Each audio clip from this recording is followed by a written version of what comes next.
विहार के दौरान बाल बाल बचे जैन साधु भगवंत। तारीख 2 जुलाई 2022 की यह घटना है। भाजना की ओर से नैनावा की तरफ लगभग 100 साधु साध्वी जी भगवंत सांचौर के लिए प्रस्थान कर रहे थे। तभी एक ऐसी घटना घटी जिसे सुनकर आंखें फटी की फटी रह जाएगी। करीबन 3 किलोमीटर विहार करने के बाद एक मोड़ आया, यानी कि टर्न आया, जहां पर 4 साधु भगवंत और उनसे थोड़ा आगे 4 साध्वी जी भगवंत चल रहे थे। अचानक एक मार्शल जीप बहुत ही तेजी से फुल स्पीड में सामने से आ रही थी और जीप चलाने वाला व्यक्ति रफ ड्राइविंग कर रहा था। उस व्यक्ति की मूर्खता और अहंकार के कारण वहां चल रहे सभी महात्मा और 2 श्रावक जो उनके साथ थे, उन सभी की जान जाने की पूरी संभावना थी। गुरु भगवंतों ने अपनी सूझबूझ से तुरंत एक सेफ स्पॉट देखा और कुछ क्षण के लिए वहीं रुक गए। इस सावधानी से और सद्भाग्य मानो कि वह गाड़ी गुरु भगवंत को छुए बिना एकदम नजदीक से निकल गई। बाल बाल उनकी जान बच गई। सभी लोगों ने इशारे की, आवाज लगाई, लेकिन वो जीप चालक ने न तो अपनी रफ्तार कम की और तो और जानबूझकर जीप को जिगजैग चला रहा था। एक गुरु भगवंत ने अपनी आत्मरक्षा के लिए डंडा भी दिखाया, लेकिन उसने न तो गाड़ी रोकी और न ही रफ्तार कम की। पीछे और साध्वी जी भगवंत थे, उन्होंने भी चिल्लाकर उसे रोकने की कोशिश की, लेकिन वह व्यक्ति सुनने को तैयार ही नहीं था और उनके एकदम नजदीक से गाड़ी निकल गई। पीछे आ रहे एक श्रावक ने दूर से चिल्लाकर उसको कहा कि गाड़ी संभाल कर चलाओ, क्या आपको दिखता नहीं कि संत महात्मा पैदल विहार कर रहे हैं?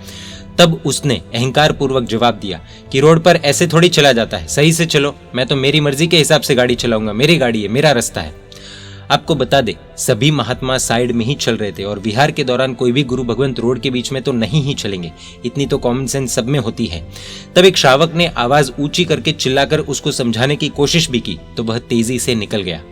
उसी वक्त एक व्यक्ति जिनका नाम चेतन भाई लुहार, जो नैनावा गांव गुजरात बॉर्डर के निवासी है, जो सामने से आ रहे थे, उन्होंने ये सब कुछ देखा और वे सज्जन व्यक्ति थे, इसलिए बिना जान पहचान सिर्फ संत की सुरक्षा के उद्देश्य से उन्होंने तुरंत अपनी बाइक उस जीप के पीछे दौड़ाई। पीछे उनकी माता भी बैठे हुए थे। चेतन भाई उनको पकड़ने के लिए निकले तो उनकी माता को थोड़ी टेंशन हो गई और जिस तरह हर माता को होती है उसी तरह ये माता को भी हुई कि बेटा क्यों इस विषय में पढ़ रहे हो, जान को खतरा हो सकता है। लेकिन चेतन भाई नहीं माने। माँ ने कहा ठीक है, फिर तो मैं भी साथ में चलूंगी। ये चेतन भाई ने आगे जाकर उस जीप चालक को किसी तरह रोका और पकड़ा। जीप में बैठे सभी लोगों को बाहर आने को कहा। इतना समझ लीजिए कि कड़काई से उसको समझाया, चालक को सबक भी सिखाया। उनकी माता जी ने भी जीप में सवार सभी लोगों को फटकार लगाई कि आप लोगों को शर्म आनी चाहिए, संत के साथ इस तरह का व्यवहार हम बिल्कुल भी बर्दाश्त नहीं करेंगे।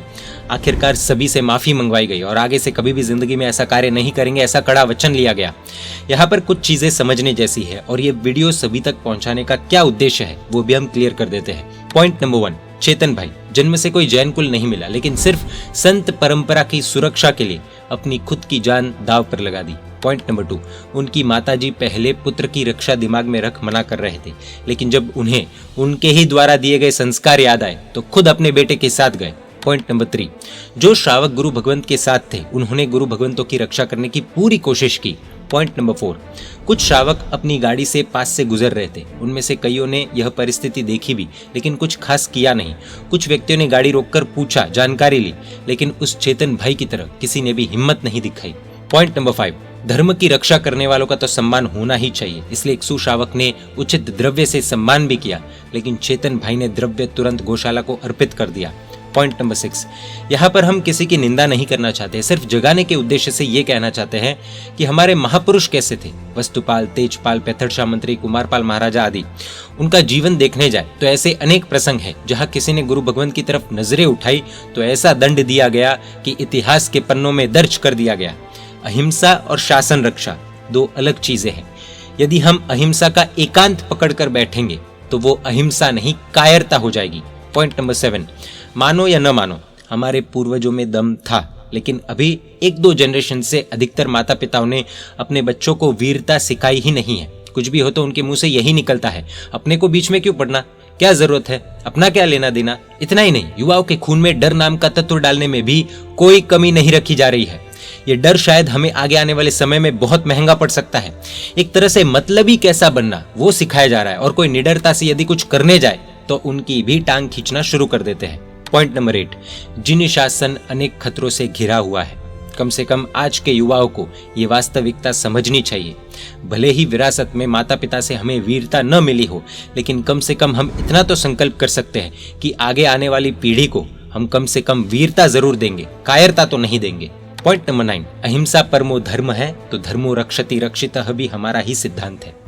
धर्म को संभालने वाले साधु साध्वी जी भगवंत पर यदि आफत आती है और अगर हम अपना मुंह फेर लेते हैं तो ये अहिंसा नहीं कायरता है, और ये कायरता कम से कम हम आगे आने वाली पीढ़ी को न दे, इतना तो प्रयास कर ही सकते हैं।